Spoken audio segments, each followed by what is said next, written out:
Welcome, everyone. My name is Robert Hamilton, co-founder and chief scientific officer of NovaSignal. It is my pleasure to introduce Dr. Ira Chang, who will be presenting her work on the new successful stroke workflow using robotic TCD to screen for right to left shunt in the evaluation of cryptogenic stroke. Dr. Chang is a board-certified fellowship-trained neurologist as part of the Swedish Neuro Network. She received her undergraduate degree from Yale and then moved to Colorado following her medical training. In 2005, she founded Blue Sky Neurology with her partner and has transitioned into the newly emerging field of neurohospitalists and neurocritical care. She is the medical director of acute neurological services and chairman of the neurology section at Swedish Medical Center. Dr. Chang also teaches neurology residents as an assistant clinical professor at the University of Colorado Health Sciences. I'll be moderating today's webinar, and if you have any questions, please leave them in the chat. But with that, I'll turn it over to Dr. Chang. Thank you so much for that introduction. I have to thank everyone in advance for listening in on our review of our data with using NovaSignal to detect right to left shunt. So with that, I'm going to start off and go through really some of the background that led to us wanting to incorporate this new system of transcranial Doppler in, as well as, I certainly can answer questions at the very end regarding more detail specific about implementation. And then we'll look at reviewing the data on the first 200 patients that we have. I believe we're probably into about 250 patients when we first started and launched this in the beginning of January of 2022. So we've been able to collect data very quickly. So really the background is that in the cryptogenic stroke population, and really we also were looking at, stroke in young age, as we defined age less than 65, we have been looking at evaluating for cardiac causes of stroke, particularly patent foramen ovale. And certainly we can go into this talk isn't really to go into the pluses and minuses of, treatment of PFO or the actual treatment or closure or anything like that, but just really, I think recognition is the first step. So, currently the gold standard has been transesophageal echocardiogram, and as a screening transthoracic echocardiogram with bubble. And there have been a lot of studies over the years that have shown that transcranial Doppler actually has a much higher and better sensitivity towards detecting right to left shunts. Just as a kind of background here, we already talked about the scope of patients who have cryptogenic stroke. I know we've talked about historicals have shown about 20% of the patient population have patent foramen ovale, but the challenge really is to figure out which one of those are symptomatic and do we really care? I know we had a lot of discussion about whether detecting more PFOs actually leads to more unnecessary closures, but I think some of the information that we'll show and future work, I think, is going to be to try and answer that question to help us identify which PFOs do we think are more significant. So, as I mentioned before, we have the main standard evaluation for PFO is, or any kind of right to left shunting, is with transthoracic echo. That's what we used to do first line, certainly readily, I put here readily available, but I think one of the things that drove us to look at this in 2021 is that with COVID and with just short staffing in general, we were actually very behind and short staff on echocardiogram techs. And it was sometimes taking 2 or 3 days to get an echo with bubble study on our patients. So we looked at this also as a way to cut down on that echo staffing time. Certainly transesophageal echocardiogram, it has been the gold standard, and it is much more sensitive. but requires a cardiology, consultation, as well as a cardiologist to do the test, and we were not able to really do that on weekends. In addition, the reason that the sensitivity, as you can, is less on TEE than transcranial Doppler is that if you look at the anatomy of PFOs, it's really kind of a membrane that opens up with Valsalva and strain. And so when you've got this ultrasound probe down your throat, you might not be able to generate as good or strong of a Valsalva as you can when you have a transcranial Doppler over the middle cerebral arteries.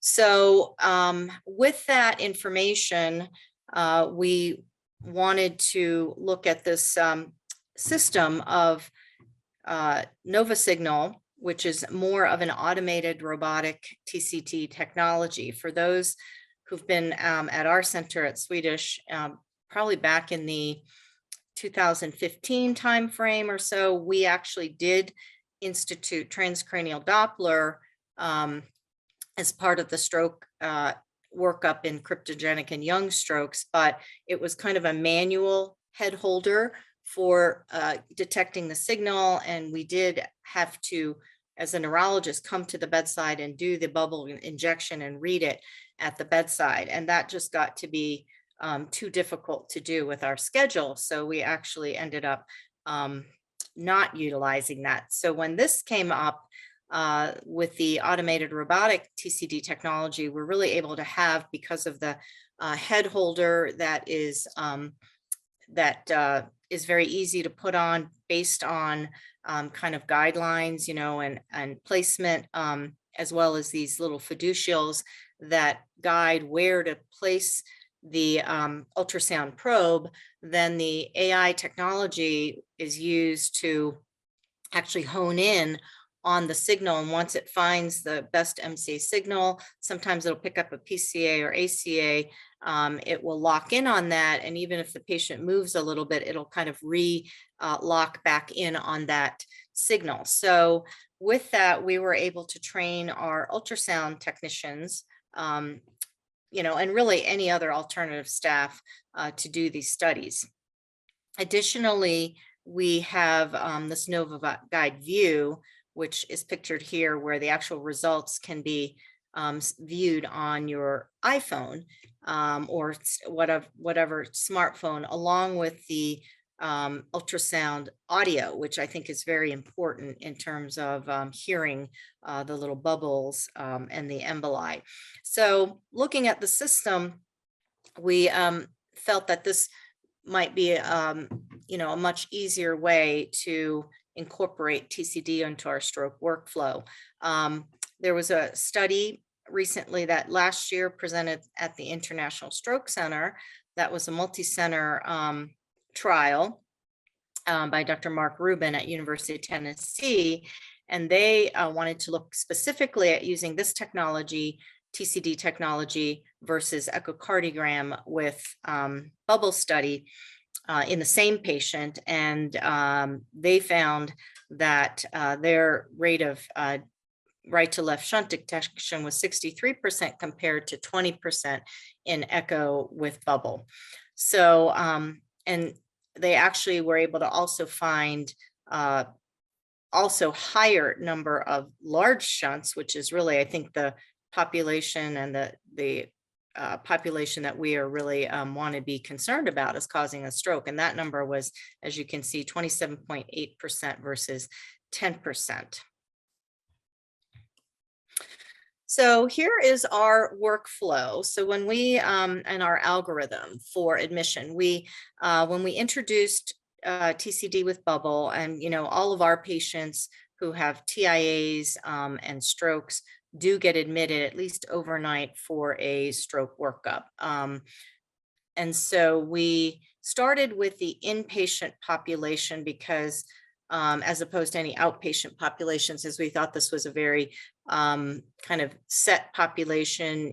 We neurologists see every single stroke and TIA patient, and we put in all the stroke orders. So we were able to set the algorithm as being, this is what we generally do on an admission stroke order set. We usually get, vessel imaging, MRI, and we were getting echo with bubble, but in place of that, we substituted TCD with bubble for patients who are aged less than 65 or might have other risk factors such as a DVT and malignancy or something, even if they're 70, who had a stroke. Of course, telemetry in the stroke labs. We were able to train the ultrasound technicians to perform the TCD study. And if they did not have a bone window, which you'll see later what our bone window rate, no bone window rate was, then they would go ahead and get an echo with bubble.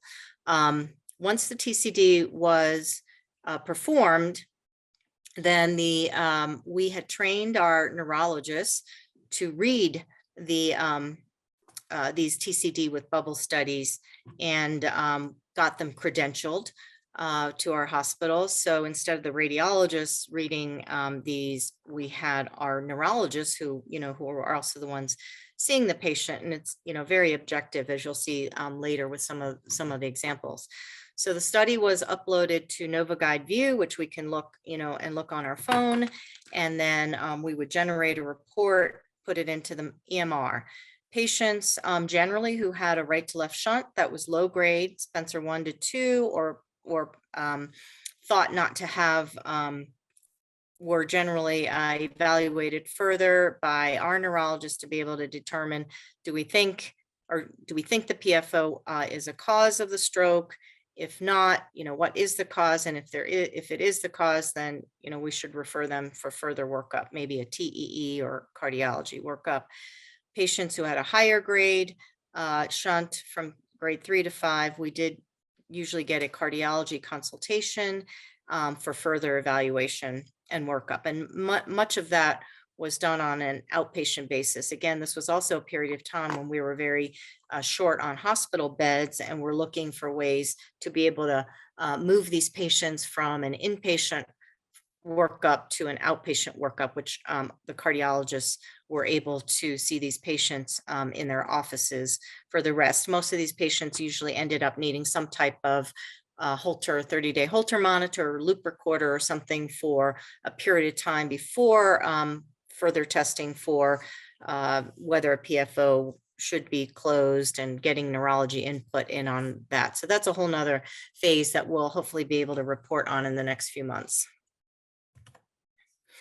So the purpose of this study is to review. I started off with 100, but I have now 200 patients to review. We kept data on each one of these patients retrospectively to determine, one, just to look at how feasible was this process in these 200 patients, and then to look at what was the rate of right to left shunt detection and the distribution of the shunts from low grade shunts to high grade shunts, and then also look at what was our medical management and what was the disposition on discharge of the patients. I have to thank my residents, Dr. Izaguari, Dr. Wicknick, and Dr.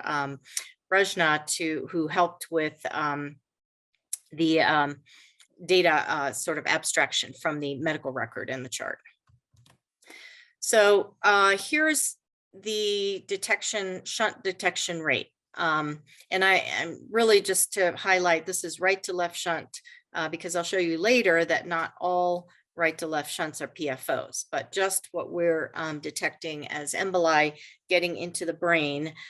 We found with our total 200 scans that were the first 200, and we collected data on all of them, except maybe there was only 1 or 2 that we couldn't collect data on since they discharged AMA or before their workup was complete. But so we had essentially a 56% positive rate of detecting a right to left shunt of all grades. Of the high grade shunts, 3 to 5, we had 47 patients, or a rate of about 23%. 3.5%. And then we had 7 patients, and actually that might be 9. I apologize, I have to correct that, but did not have a bone window, which is still very low. I believe the generally published rate of no bone window is about 15% or so. In the first 100 patients, we had some patients who also had an echocardiogram with bubble, even if they did not have a bone window. And I'm not sure if the reason for that, I'm sure before the process, everyone got used to the process. The hospitalists would order echoes with bubble while we were ordering the TCD with bubble. And so some of the patients did get both. But as you can see, even amongst the patients in the second column, patients who had a positive right to left shunt on TCD, we still on the echo with bubble had 7 of them were negative on the echo with bubble. And even those who went on to get TEEs also had negative bubble studies. So we did not have any patients who had echo with bubble or TEE with bubble that were negative that had a that were positive that had a negative TCD. They all had positive TCDs, but the flip side is that we had patients who had positive TCD with bubble for right to left shunt that went on to have negative transthoracic echoes and transesophageal echoes with bubble studies. So again, confirming that, higher sensitivity. We were, there were a couple that were identified that were either, I think one, pretty severe, like, clot kind of hanging in the heart, just ready to cross the PFO, that did end up getting closed. And there was one case that I'll show you later that was not a intracardiac shunt. Okay. This is just to familiarize everyone with what the Spencer grading scale is. And this is what we use to grade a right to left shunt. So the signal that you see that we will get from the TCD system is right and left middle cerebral arteries. And we're looking at the signal in these arteries. Once they're locked in, then we'll look at just looking at rest, usually for a short time period. Then we'll give a bubble injection at rest with no Valsalva and see if there are any bubbles that show. And then there's also another injection that occurs when the patient has a Valsalva strain. And we'll see if that leads to any additional bubbles, which theoretically it could. But the grading system here, you can see on the upper left is a grade 0, so there's no bubbles. And the MES means microembolic signals, which essentially are the bubbles. The grade 1, you might see it's 0 to 10 bubbles. So you can see one little one there. If incidentally, sometimes we'll have patients, we can see a signal on one side, but not on the other side. And how we handle that is we double the number of bubble counts on the one side, because theoretically they should go pretty evenly distributed evenly bilaterally. A grade 2 right to left shunt is from 11 to 30 bubbles. So down at the bottom, sort of an example, you'll see, a few bubbles over, and this is over a minute time frame. This is just one screenshot of a minute, and it'll just run through. So that's a grade 2. So generally, we think, in general, even with the strain, if you have a grade 2, that, it's a pretty small shunt. For a grade 3, which is what we would consider to be a large shunt, you can see that the bubble count is 31 to 100 for a grade 3. And so each of those little bright spots are emboli. And grade 4, it should, a little bit more filled in. And then grade 5 really is what we consider to be a curtain sign. You can't really, it's hard to really count the number of bubbles in that, but we actually do, the program counts the number of bubbles, but we, as the reading neurologist, will also try and count them and confirm the numbers. So that's what is meant by Spencer grade. Let me try to show you if I can here, just on here an example. I think just so you can see the quality of the video and the audio. So I'm going to try to see if I can play a patient's.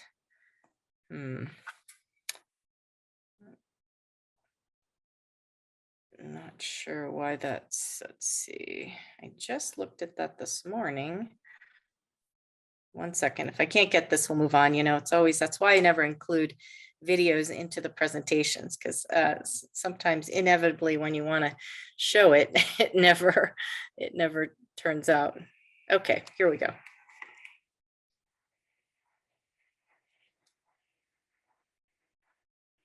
So if you can hear all that, see that. See those bubbles, and can you hear those? Oh, sorry, got a little fuzzy there. Let me back that up so I can, it got kind of fuzzy on that. So this is after bubble injection. So each of those little sounds.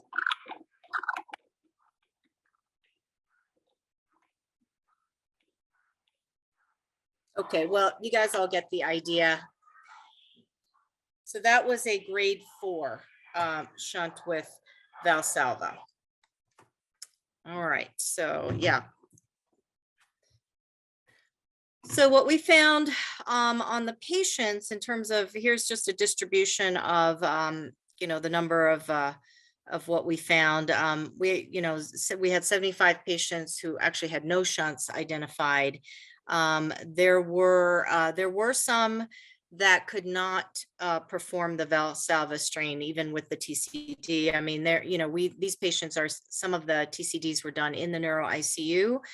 Some of these patients were aphasic, so they didn't quite understand how to do a Valsalva strain. But if even on an intubated patient, you can stimulate, you can inject the bubbles and stimulate a Valsalva by doing a suction. And so when they're coughing, that can also simulate one. There's actually something called a calibrated Valsalva, where they blow into a certain tube to make sure they have a really good effort.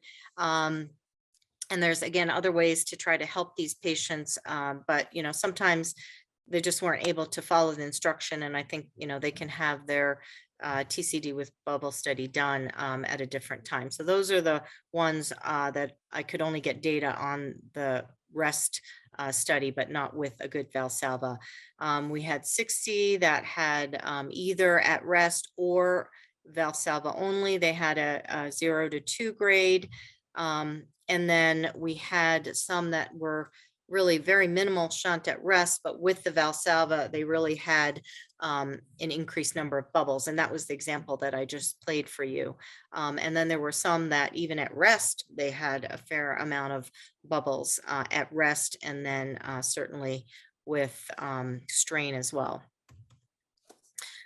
So here's kind of a breakdown of what we found in terms of the breakdown of how did the neurologists, and this is all of our inpatient neurologists, treat these patients. And I looked at, in reviewing their last neurology progress note, as to whether they thought the cause of the stroke was the PFO, and whether it was, you know, grade 1, 2, 3, 4, no bone window. And if they did not think the PFO was the cause, even if they're, you know, a positive PFO study, right to left shunt study, what was the cause? So looking at here, of the grade 1 to 2 shunts, I mean, by far, most thought that PFO was not the etiology. So you can see 51 of 11 patients.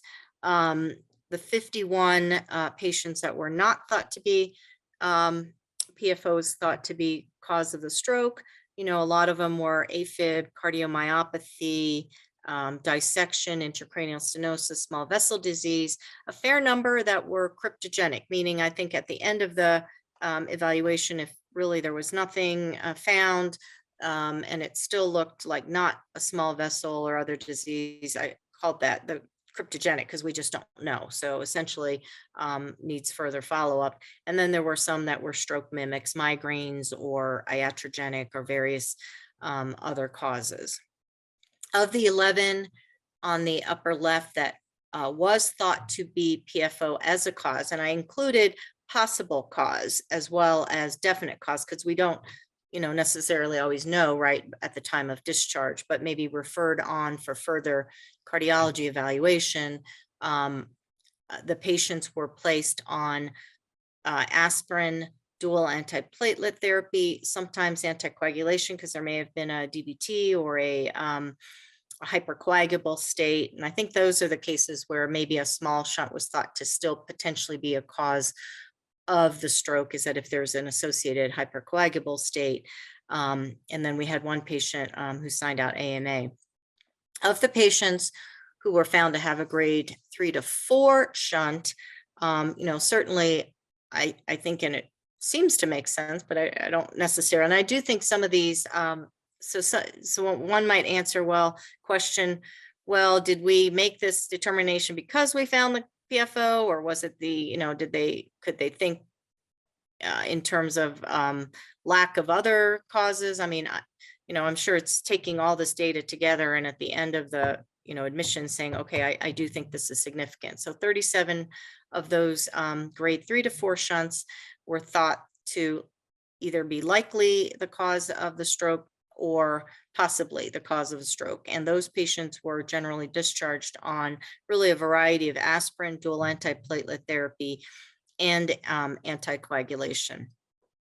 There were a couple that, as I mentioned before, were closed while they were still in the hospital. And of the grade 3 to 4 patients that were not thought to be the right to left shunt has caused the stroke, there were 9 of those, and the causes were generally, pretty obvious: intracranial stenosis or small vessel disease, AFib, probably also, conversion disorder or migraine is what I noticed. Of the patients who had no bone windows, they went on to get an echo with bubble. You'll see that 8 of them, just based, I think, on the echo result, were thought to possibly have PFO as a cause. So they were placed on a variety of treatments, as you can see, and 6 were not thought to be right to left shunt induced. I also wanted to include data in on those 75 patients that did not have a PFO found, and in general, what were the causes of stroke. We had actually a fair number of patients who still, after all the workup, as you can imagine from what we presented earlier, that they're still left as cryptogenic, embolic looking strokes with all the workup being negative in terms of determining the specific cause. Okay. I wanted to actually show you one, this was a case report that I presented at the Neurocritical Care Society out of one of the patients that came from our patients that I thought was really, was very interesting, because it's not something I had really thought about as a cause of stroke. As I'd mentioned, we found a patient who had a large right to left shunt that was not caused by an intracardiac shunt. So this is a 38-year-old man who came in with visual symptoms. He was out of the time window for TPA. He had fairly mild symptoms. Here, I think his NIH stroke scale was pretty low. Actually, it says no thrombolytics given to low NIH and non-disabling, and he did not have a large vessel occlusion on the CT angiogram. So he's placed on dual antiplatelet therapy. Age was 38. So we went on with the stroke and young workup, and you can see down on the bottom left that there is a medial occipital infarct on the brain MRI scan on the bottom left. There was a small branch occlusion in the right PCA that was seen on CT angiogram.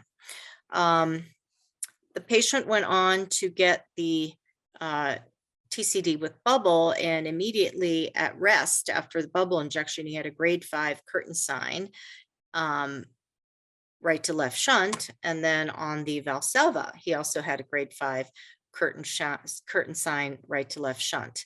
So the patient had just an echocardiogram without a bubble study, as is our norm, and had otherwise a normal EF of 65%, no other valvular disease, and maybe an eustachian 2 present. The patient cardiology was consulted, got a TEE with bubble, and noted that that was positive, but kind of graded as a moderate amount of bubble between the second and third beat. We went on to get ultrasounds, as is our practice if someone has a PFO and a stroke, and there were negative for DVTs. Because of the severity of the shunting, I believe after talking to the patient, and they were actually, didn't have much in the way of deficits, they wanted to pursue PFO closure while they were still in the hospital. So the patient was taken for catheterization, and there was no PFO that was found. There was no connection that could be seen between the right and left atria to close. So the patient then went on to have a cardiac MRI to see better the intraseptal anatomy.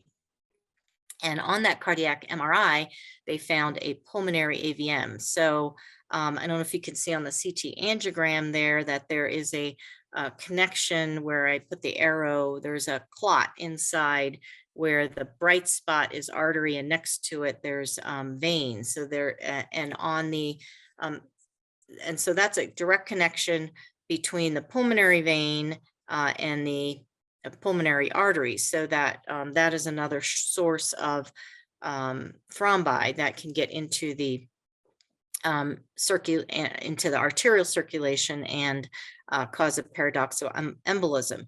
You can see down here on the pulmonary angiogram, there's a kind of a bleb there of a pretty significant size pulmonary AVM, which was coiled. So it was an embolization coil that was done by one of our interventional radiologists. So, I thought I highlight this really because I think if this patient had never gotten the TCD with bubble showing the grade 5, I think we would have gotten the TEE, showed a moderate PFO, put him on, maybe we put him on anticoagulation, maybe put him on dual antiplatelet therapy, maybe put him on aspirin, as you can see from our behavior, how we manage patients, even with the larger shunts, and then they would have gone home. And who knows if they would have had another stroke, because nobody would have really done a CT angiogram of the chest is really not part of our workup.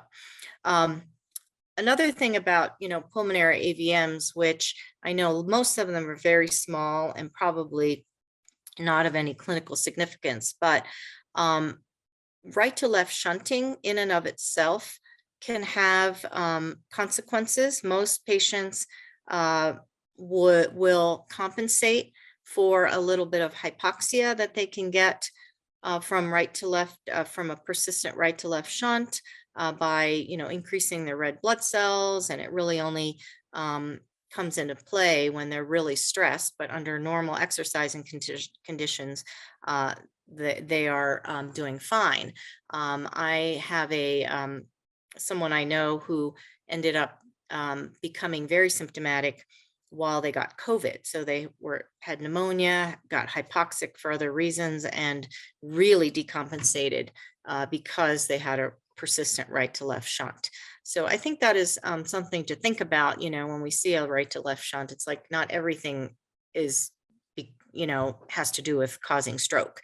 The other thing about pulmonary AVMs is that they are actually a significant source of endocarditis or bacterial emboli, because they can get infected, and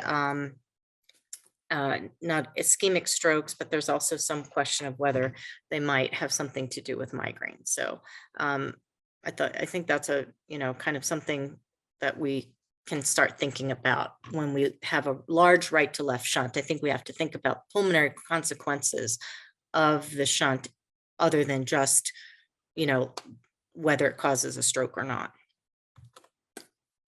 Okay, so in conclusion, so few observations and conclusions. I do think that certainly the feasibility of incorporating robotic automated TCD into our stroke workflow and algorithm, I think we were able to demonstrate that. It's I think very easy to order. It's part of our stroke workflow. We're able to train people to do the tests. We, really chose our ultrasound techs, but really could be any other, personnel that you have in the hospital that has the time.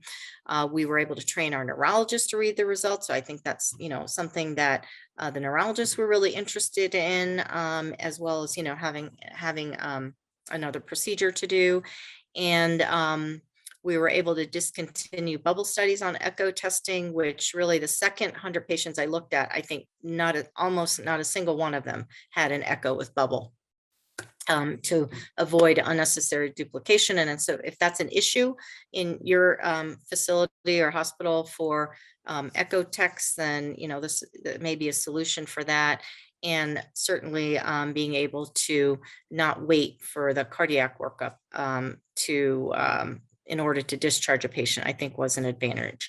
And certainly I showed you on the Nova Guide view how easy it is to hear and see the results really for anyone, not even just the reading neurologist, but if cardiologists want, residents and other people want to be able to view the results, I think, as long as they have access, they can.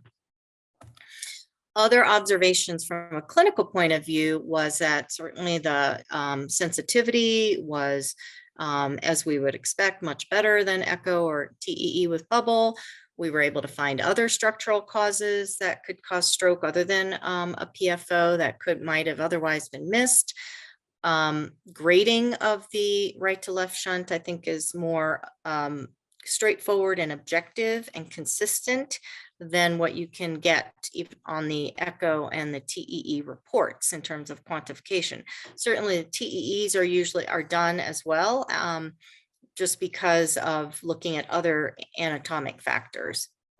And I think in general, our neurologists thought that the higher grade right to left shunt, those patients who had the higher right to left shunt, I think our neurologists did think that it was possibly more likely to be, or possibly the cause of the stroke, though I think the treatment still kind of varied, and they were referred for outpatient workup. And occasionally, if there was a right to left shunt that was thought to be particularly at high risk for recurrence, we did close one or two of them in the hospital, or at least hopefully put them on anticoagulation while they were getting further workup. I think some of the things that this information really does kind of gives us for next steps is we want to follow up on all these patients who are referred for outpatient cardiology evaluation and neurology follow-up to see what the outcome was, and certainly make sure also that they were followed up.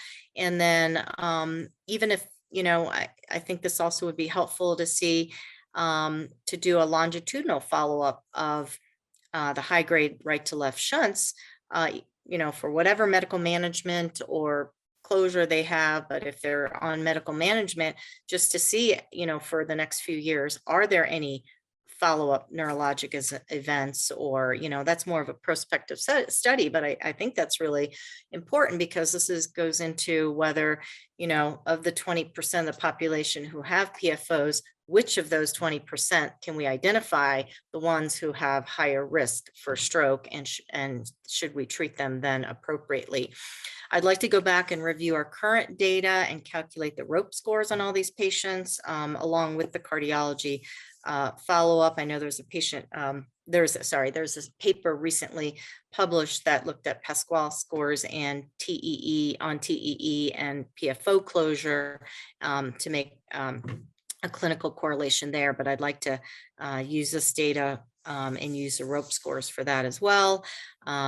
Trying to, again, correlate and look at medical management, if we find low-grade shunts versus high-grade shunts, should we be putting patients with higher grade shunts more on anticoagulation or dual anticoagulation while they're getting worked up?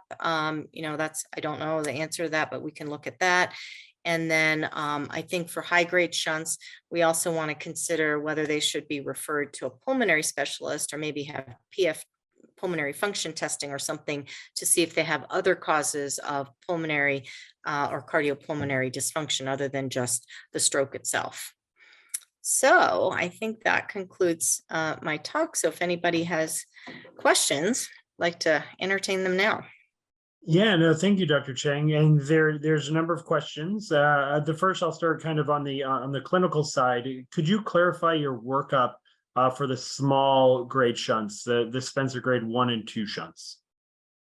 So for the small shunts, it was really up to the neurologist whether they wanted to pursue further cardiology evaluation or not. I think in general, most of those patients were thought to be that the low grade shunt was thought to be not significant and no further follow-up, I think was done. There were a few that I think 9 of those that were thought to be possibly as PFO cause, and those would have been referred for further like TEE or cardiology evaluation, like a loop recorder or something like that too.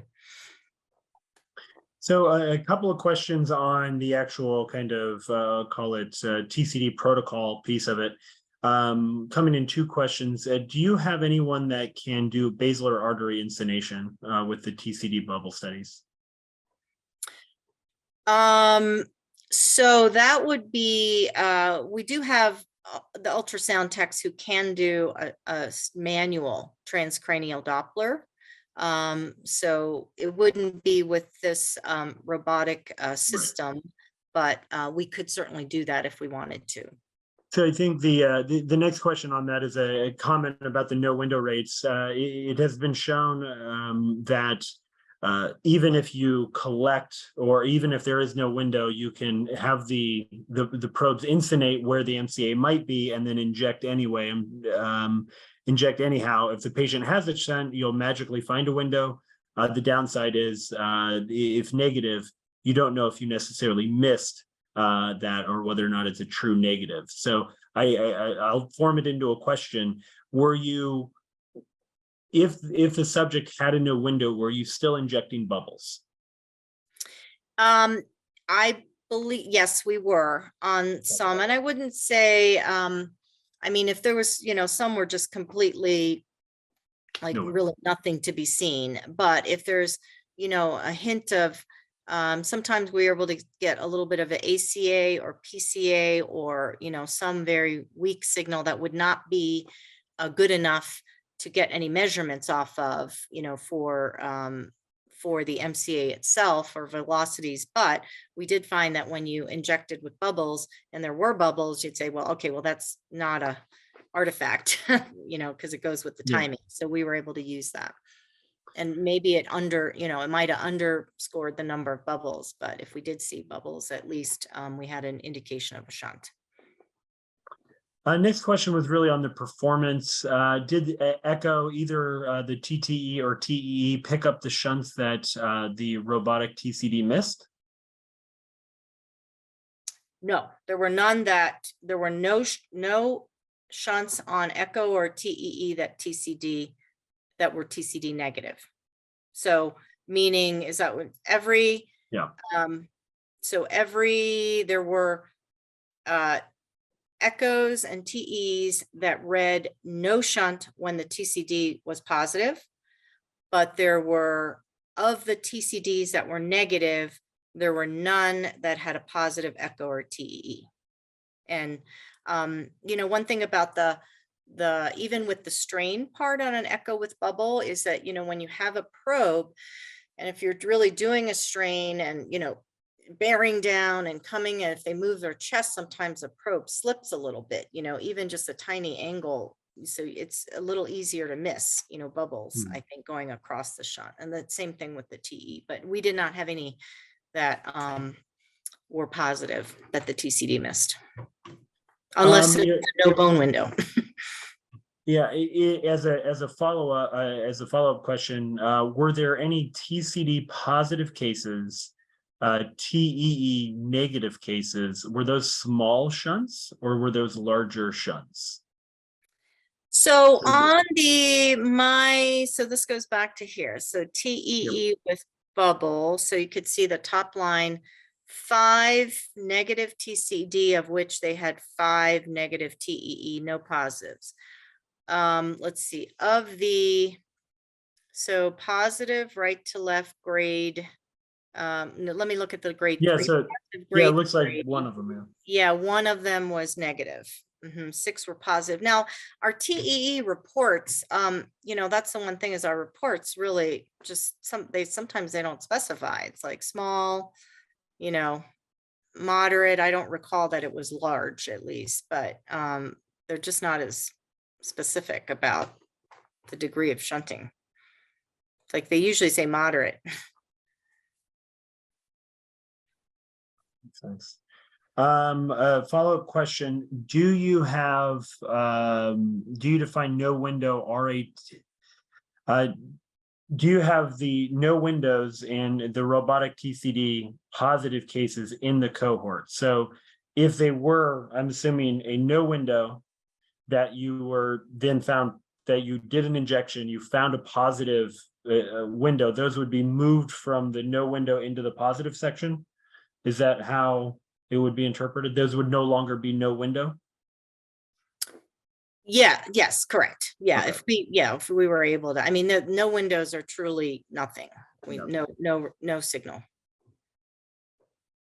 I had one follow-up question on the TCD protocol. Were you doing these patients supine? How was the protocol done? I know you mentioned the rest in the Valsalva earlier, but from a kind of head of bed position level.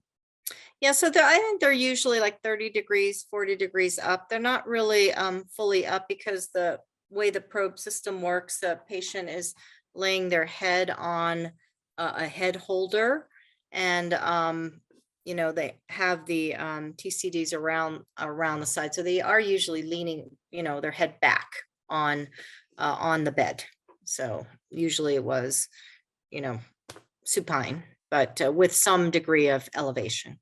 I mean, they can go up to, I believe it's 45 degrees. You might know better, but I think they can go up quite a bit if needed. Yeah. Looks like we had another follow-up question. If you're granted to perform one prospective trial with the NovaGuide in RLS patients, what research question or hypothesis would you ask? What is the last remaining question for you out there? So I really would like to do a prospective study to follow patients with grade 3s and grade 1-2 shunts, just natural history, and then look at the medical management. And I just would really like to see if there is a higher incidence of recurrent neurologic events, stroke, or TIAs in the higher right to left shunt group that was treated with medical management versus the lower grade shunts, because again, that goes into the situation of just because we find a PFO, what does that mean clinically? And I would again just think from a